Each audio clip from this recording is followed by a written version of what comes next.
They're hoping to be able to reach 20% of their energy generation through renewable energy, which is really great. I myself, I went to South Korea. They hosted us this year for the annual meetings of the African Development Bank, and they did a fantastic job.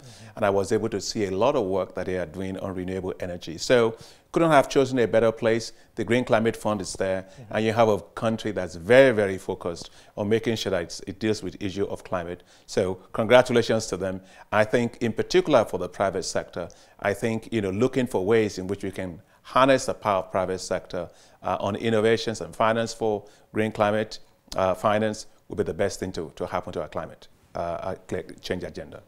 Well, for private sector, the role of, if you take a look at how much money we actually need to address climate change in Africa, from the nationally determined contributions, it's a lot of money. We're talking about $5 trillion by 2030. And that's just for the whole world. But if you take the case of Africa, Africa will need, my goodness, $3 trillion to be made available. And that's still, that money is not there.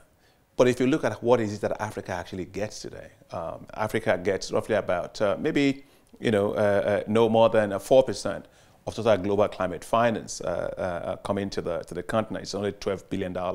It's not a whole lot of money. So it doesn't matter how much government wants to do or willing to do. We do need a lot of investment from the private sector. So critical issue is how do you attract the private sector, and how do you reduce the risk of investment by the private sector? I think the opportunities for private sector are immense. They're immense in terms of innovations, in the renewable energy space. They are immense when it comes to the use of fourth industrial revolution technologies that can support the use of drones to be able to determine degradation or weather patterns. It goes to the whole issue of private sector developing the storage systems that can allow you to do renewable energy. Private sector investments in automobile, electric cars, it's a big area for private sector.